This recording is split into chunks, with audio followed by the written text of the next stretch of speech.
Hey everybody, welcome to the Hiraeth and Other Words podcast. I am your host, Timothy Mangle, and we're doing another solo episode. One that was actually the topic of was voted on by our sweet listeners. I forgot to announce this on the podcast recently, but I made a Facebook group called Hiraeth Hangout, where I just post a bunch of stuff about the podcast, post the podcast episodes there, and I recently did a poll where people could vote on what they wanted the topic of the next solo episode to be, which is what I am currently doing. The options were empathy / empaths, Christ consciousness, and the dark night of the soul. And the one that got the most votes was, if you can guess by the title of this episode, was empathy and empaths. So if you're not a part of that group, if you want to join, I'll have it linked in the description. You can search for it on Facebook. And then you can kind of just get farther into this community that we're trying to build here. And also, I just want to say that my mom and I's spiritual class, Margaret Kinsey and I still got to stop calling her my mom because you guys don't know her. You have a different name for her than my mom. But Margaret Kinsey and I are going to be doing our first spiritual class together this upcoming Tuesday. So if you want to get on that, you just check out the Patreon. It's the last tier. If you sign up for that, you get added to a group where we'll be doing a live chat, and the topic is using your mind. When my mom was on the last time, we really talked about, when Margaret Kinsey was on the last time, we talked a lot about how easy it is for your mind to trap you and to kind of bog you down and bring you to a not so great headspace, right? Or just not a great place in general. And so we kind of wanted to expand on that, and we kind of wanted to talk about, what does it mean to actually use your mind for good, and for, what neat tricks can you do with it, essentially. So that'll be on Tuesday. If you want to check that out, just sign up on Patreon. Also got the bonus podcast, got another episode coming out this week. I'm going to kind of expand on a little bit of what I'm talking about on today, and just some other stuff that I've got spinning around the old noggin. So yeah, that's all linked below. Check that out. But let's talk about what we're here to talk about, right? The episode is called The Power of Empathy. And I really like that. That came to me actually just today when I was thinking about this, and, what is the message that I want to kind of leave you guys with? And if we're talking about empaths and empathy, I really kind of want to show what is the merit, what is the value of being a empathetic person. Now, I feel like I'm going to be coming at this I want to talk about empaths up top, and then talk about what does it mean to be an empath, how do you become an empath, can you become an empath, and all of those things. So first, let's just start by, I'll say this. I am a deconstructionist, probably to a fault to some degree. Because when somebody brings something to me or asks me a question, usually my first response is to kind of deconstruct it and kind of start at the base level of everything about the idea. So the reason I bring that up is because if someone says to me, do you believe empaths are a real thing, or that when someone says they're an empath, where does my brain go to that instantly? And it's an interesting phenomenon. Right, so let's define empath. So an empath, I think traditionally speaking, is defined as someone who can sense the mental and emotional state of another individual. Now, the question then becomes, is that real? And here's what I'll say to that. I don't consider myself an empath. I consider myself someone who is highly empathetic. I don't know, for me personally, if I've ever had anything other than just a relatable, intuitive understanding or feeling about someone else's circumstances, potentially only because I've experienced similar things, right? So the interesting thing about being a human and trying to relay experiences to other people is that there needs to be some sort of overlap between your experience and another person's experience to help relay what it's like. And my example for that is always when you have, Mexican food for the first time. When you're trying to describe it to someone who's never had it, is you're trying to say like, oh, it tastes like this, right? So it's a comparison to try to help that person to understand what that experience could actually be like. So, I can't speak for other people. I can't tell what it's like for the inside of other people. If they can sense what that is like to, I feel like I'm having a hard time getting this out, but I can't say for anyone who would say that they're an empathic person whether that is true or not, because it's such a subjective thing. There's really no metric by which to measure that. As I say that, I realize that that's not necessarily a true statement, because here's the thing, and this is something that really needs to be said about spirituality and maybe just kind of some terms in general. Part of the reason that I would never call myself an empathic person is because I don't believe that relaying that information to somebody else necessarily helps them at all. I would say 8 out of 10 times that I meet somebody who says that they're an empath, I am really always left wondering why I was told that information. And then I'm just, because it's never, okay, so I would never claim to be enlightened, because it seems contradictory to the term of you're claiming something grandiose about yourself that it isn't meant for you to be claimed. It's, when people ask me if I'm a Christian, I really want to respond by saying, what do you think? I don't like answering and saying yes or no, mostly because are you a Christian is way too simple of a question. It's too simple of a question to really get at the heart of what they're trying to relay or understand there. So, because I want someone to look at me and define me by those terms. I want someone to look at my life and say that Tim lives a very a Christ-like life. And that would define me as a Christian. Because I don't want to say I'm a Christian, because that, when I'm saying that, the words that I'm hearing in my head is I'm like Christ. And that's not a statement that I feel like I have the right to make. I feel like other people have the right to make that statement about me, but that I don't have the right to, because I don't think Jesus walked around like tooting his own horn about how good he was compared to everybody else. And I think that can be the problem with a lot of these spiritual terms of being enlightened or being an empath, is like, are you saying those terms because they help people, or are you saying those terms because it makes you feel good to have those terms associated with you?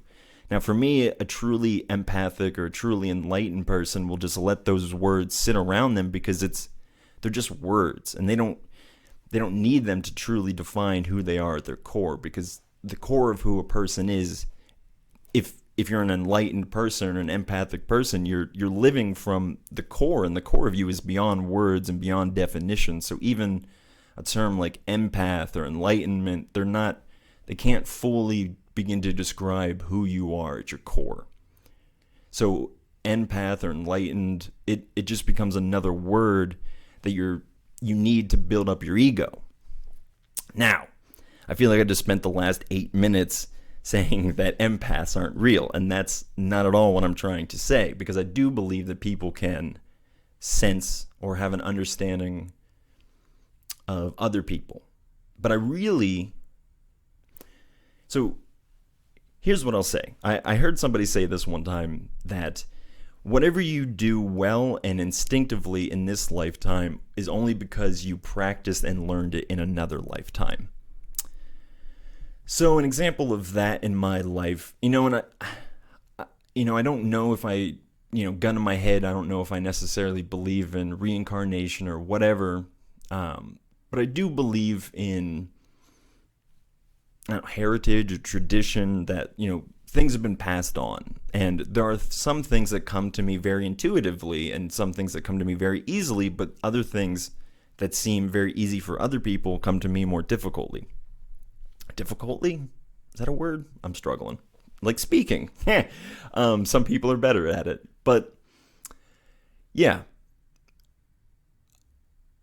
I guess what I'm trying to say is that to truly be an empath, you have to, by definition,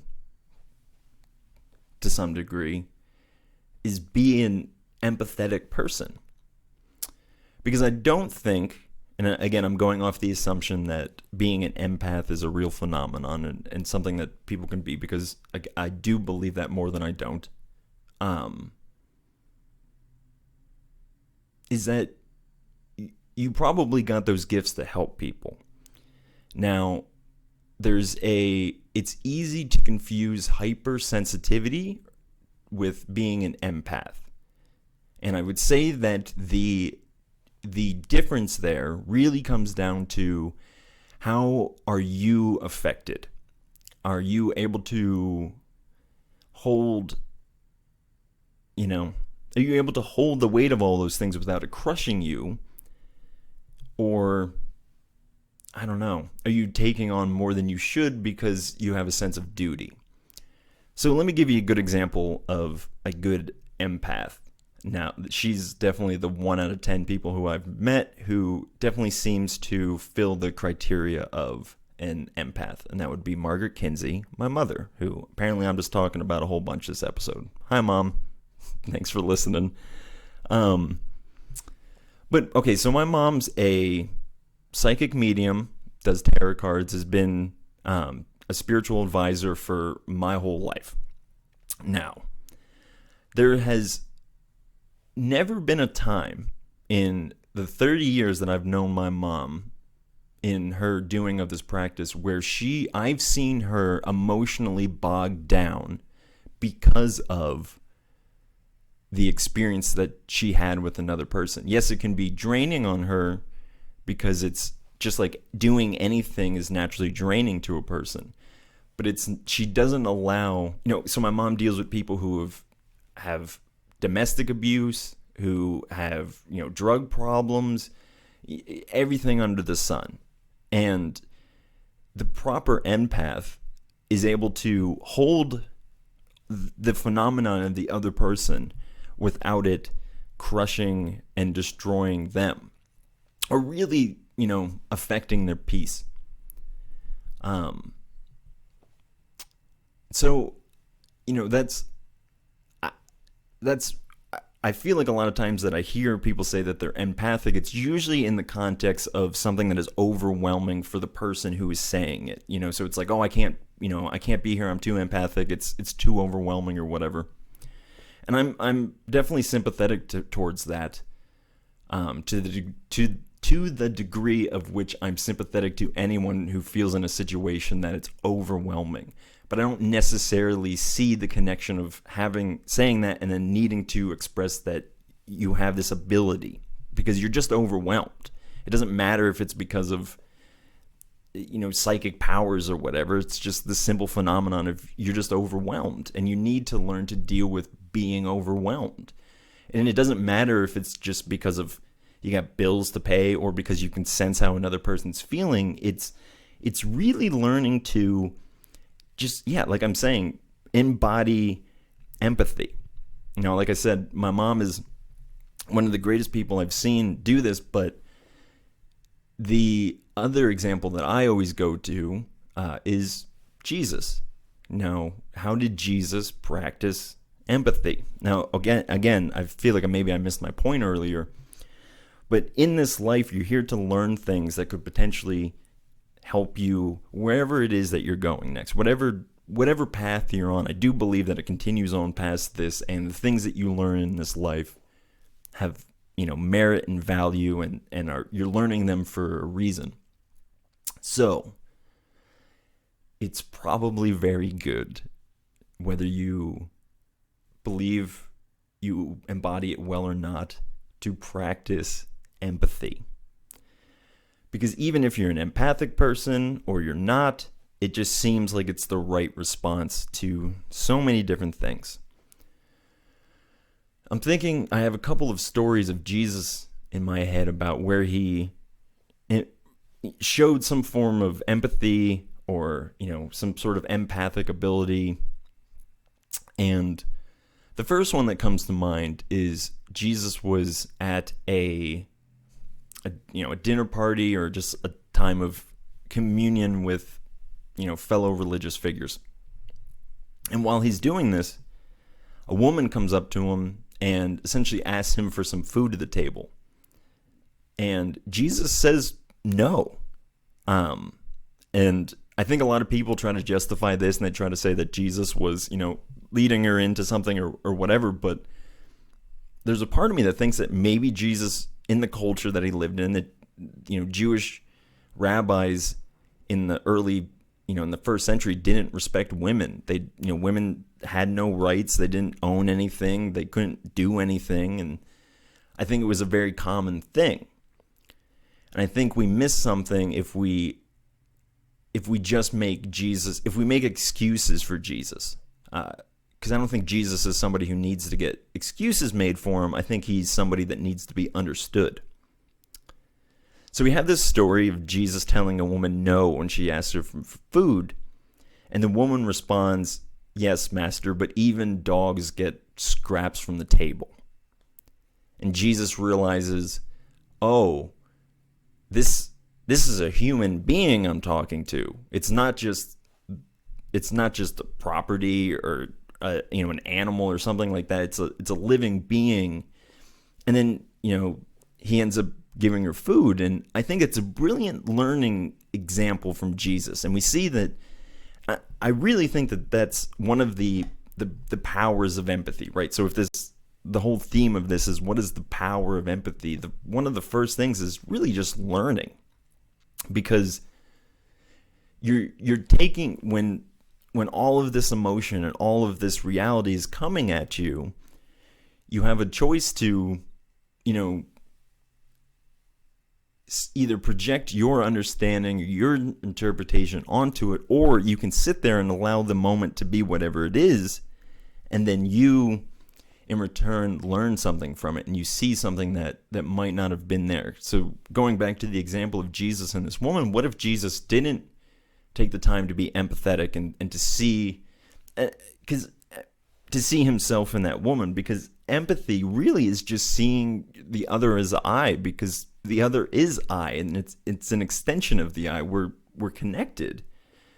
It's vital that we treat the other person as if it was yourself. And that story, you see Jesus really implement that. You see him see this woman, see her as somebody like himself who's gets hungry, who wants to be treated with respect and loved. And so for me, that's one of the powers of empathy, is that it's a tool to help you learn and to help you grow. And it's a place of openness and yes, whereas just assuming that the situation or that you've learned best is closing off. It's saying no to those things. But again, empathy and putting yourself in those other people's positions, that's a thing of empowerment. Now I'm thinking of another tale of good old Jesus. And this one is more well known in the general zeitgeist. And it's just, I mean, he does this a couple times throughout the Gospels, but it's the idea of Jesus healing leopards. Now, if, part of the power of empathy is learning, another part of the power of empathy is healing. And again, it's because, what do leopards represent in the narrative structure of this mythos? It's, leopards, they're not, and we use this just in how we talk now, but it's not just people who are, bodily disabled, but it's people that are ostracized to the outskirts of society, that they're kind of shooed away, that those are what, the leopards really represent in the biblical narrative. And again, so it's similar to the seeing and the learning of the first story of Jesus with the woman, but in this one, it's an actual healing that takes place. And I think that's, what really makes an empathetic or an empath, an empathetic person or an empath is somebody who is able to sit with somebody else's pain and suffering and to heal them. Or rather, is to be a place that the person can be healed. And I think that's the better way to look at it. That if you're going to try to embody empathy, then you, the reason that you're doing that is to be a place where people can get healed. But the tricky thing is to not get hurt in the process, as I was saying earlier. And again, if we're here to learn and to try to embody things that we want for us and that are good practices that help everybody and really bring everyone closer to their peak potential, then we need to be people who practice just sitting with other people and being free from judgment and just listening, because again, it's the proper thing is to say to be a space where people can get healed, because I believe most people, if they process through their stuff, if they're allowed to sit with their emotions in a safe space, I think that can heal everybody, and I think that Jesus was such an overwhelmingly safe individual that people were able to let their guards down in a way that was really therapeutic and mending for them, and which manifests as physical healings. And something that Jesus says over and over again after almost every miracle is where he heals somebody, he says it's like, your faith has made you whole, or your faith has made you clean, or whatever it is. He's understanding that he was just a place that allowed other people to express the truest parts of themselves and the clean parts of themselves and the whole parts of themselves, and to let the rest burn away. So I think I can just think of one more story that I think is really crucial to this idea of embodying empathy, but also not letting it crush you. Because I don't know if you can tell, but that's kind of the thing that I keep going back to in this episode. And the reason that I do is because, like I said,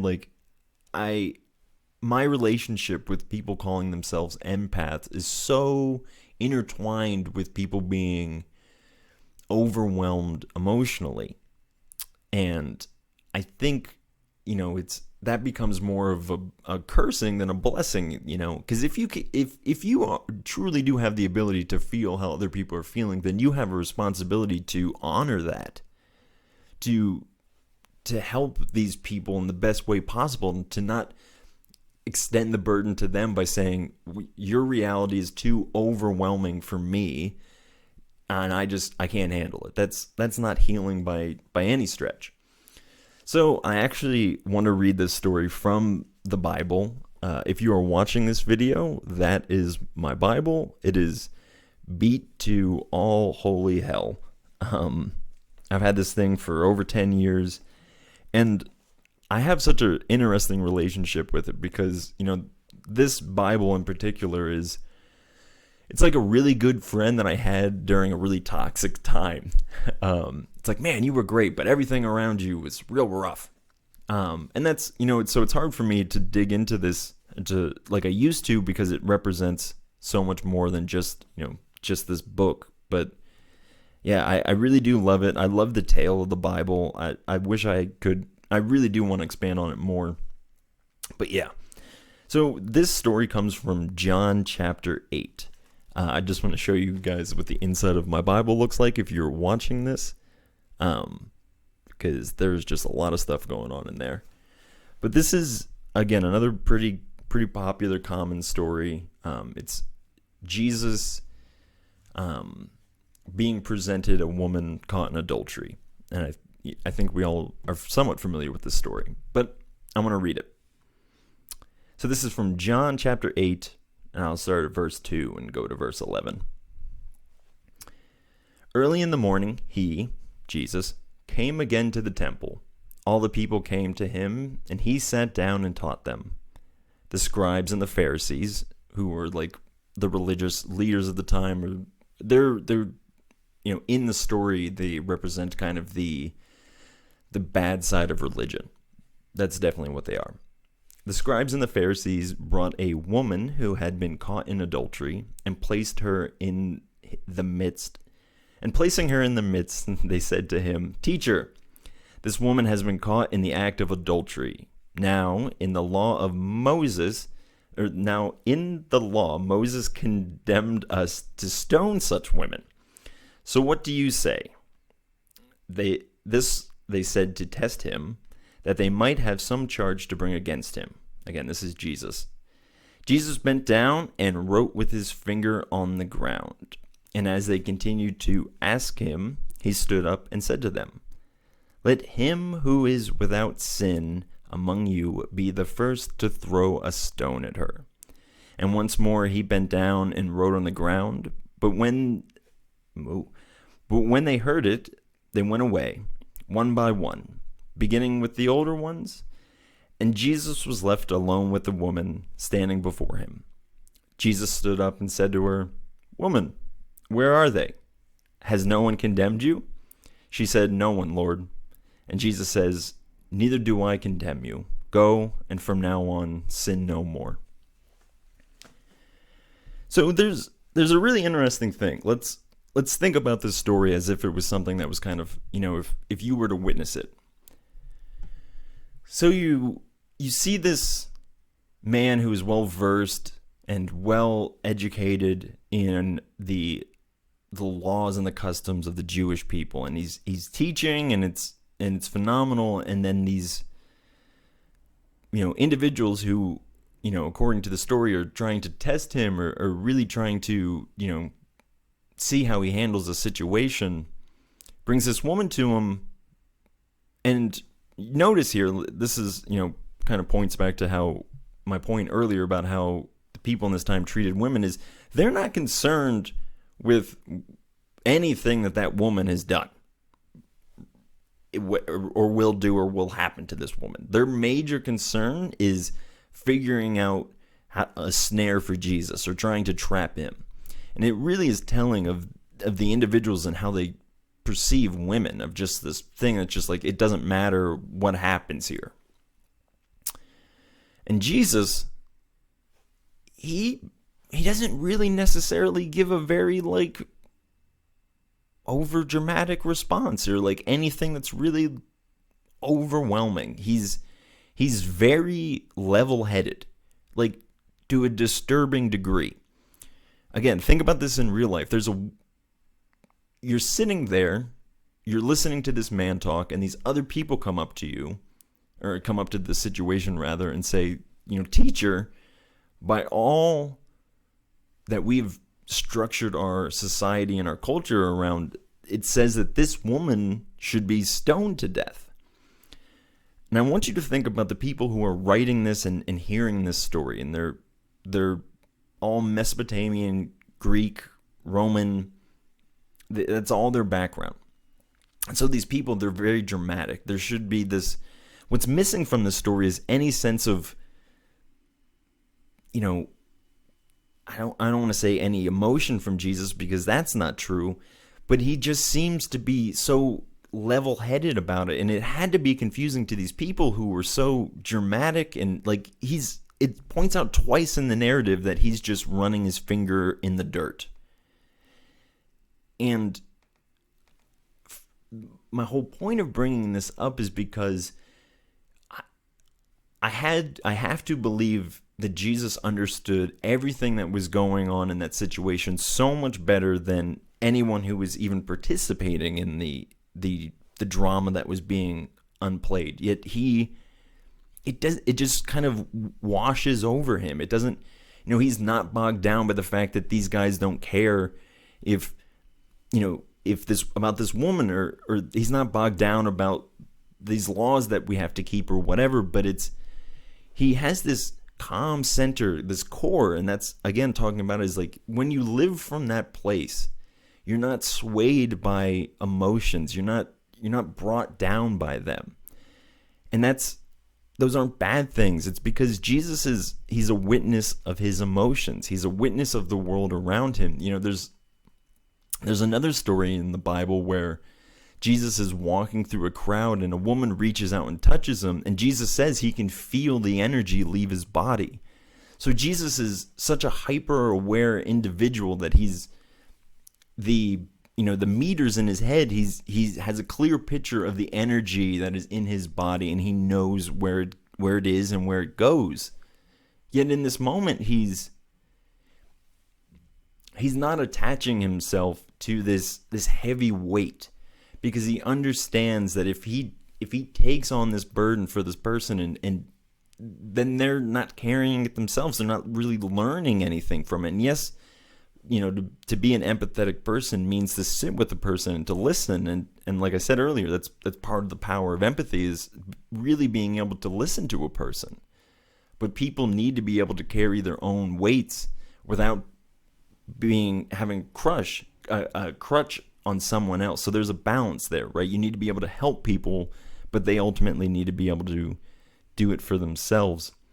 And that's why Jesus says to her, go and sin no more, because he's not going to be there every time. And to say that, again, sin might not be the best word, but to say that the things that we do that we know that we shouldn't, of course they have consequences. We just all know that. We've known that since, we were a child and we touched the stove when we shouldn't have. It's one of the first things we learn as humans. So what am I trying to say right now? Here's what I'll say that I'm trying to say. If you're going to try to be an empathetic person, or if you believe you're an empath, the first sign of that, or the first practice you want to attempt, is empathy. So for me, it's an empathy that you can sit with another person and fully relate to whatever it is that they're experiencing, but to not take it on to yourself, but to also be a place where you can learn, where that person can heal. And the last story of Jesus with the woman caught in adultery is you get to save lives if you're truly empathetic.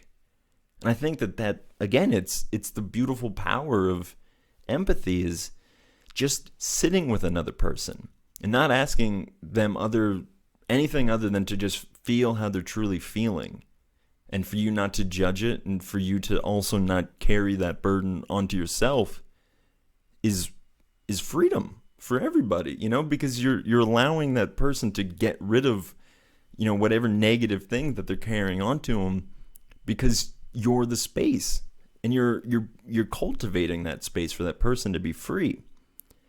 So being an empath shouldn't be a burden for another person, because to be it's to be empathetic. It's to be able to feel how another person feels, and I know that that's overwhelming, and it just seems like too much. But you need to be able to set up boundaries for yourself that, in a moment where people are, continually questioning you and trying to condemn a person to death, that you can continue to have such a coolness about you that you can doodle in the sand. It'd be easy to say that makes it sound like Jesus was this very callous individual or something. But you have to understand that he's in such an overwhelming situation that if he allows himself to get caught up in the emotion of it all, it'll just crush him and he won't be able to do anything. So he needs to have a relationship with what he's feeling that is ultimately beneficial to everyone, himself included. Because, again, I think people think that being empathetic or being an empath is really just an excuse to be a martyr, but it's not. It's an excuse to heal, and it's an excuse to be love.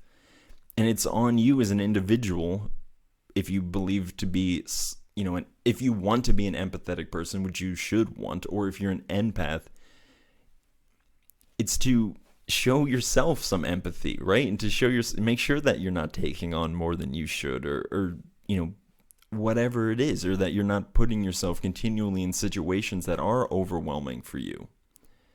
So, I don't know. I don't know if this was a very clear, coherent episode. I feel like I was all over the place. But yeah, let me know. What is your experience? Because I don't necessarily, I just don't know if it's the right thing. Yeah. It's just a very interesting thing to try to, because like I said, I don't necessarily know if, I wouldn't claim to be empathetic, or I wouldn't claim to be an empath, but like I said, I do try to be empathetic and to really put that into practice. And it's hard for me to say what it's like inside of somebody else's reality. And what I mean by that is not that I can't feel how other people are feeling sometimes, but I don't know what it's like for somebody who says that they are that they're an empath and that their internal world. But what I would say is that you have a responsibility to yourself and to others to not be a burden. Again, to yourself, because you can definitely be a burden to yourself. I'm a big burden to myself. But to use your abilities like it's a muscle. So you just have to build it to be good and whole and in the right place. So I don't know. I guess my encouragement for you this week would be practice empathy. Regardless of if you think you're an empath or whatever. Here's, where you would want to begin is just practice empathy. Towards yourself, towards other people, whatever that is. Be a place of understanding and love. All right. I don't think I have anything else to say. I don't know if you made it to the end of the episode. I want you to know that somewhere in the middle it cut out. If you're watching the audio, the video version, you probably noticed that. I don't know what the quality in the audio was, but yeah, I hope it wasn't too distracting for you. Yeah, so go ahead and check out all the things that I have. I talked about at the beginning, the Hiraeth Hangout group, the Patreon, and I also just released a book yesterday called Churches and Trains, the First 5 Years. It's about my music project. It's just a book of pictures from tour, stories from tour, and lyrics to all of my albums and EPs that I have out. I'll have that link below too if you want to pick yourself up a copy of that. But yeah, guys, I would really love to know what empathy looks like for you, or what being an empath looks like for you. And I really hope I didn't discourage people too much with that. But we need to be careful of how we speak and the words we use and words we claim for ourselves, just across the board. But I don't think the world would be worse by people practicing empathy more. That's all I'll say. All right, now I'm just probably babbling. All right, guys, have a good one. We'll see you next week.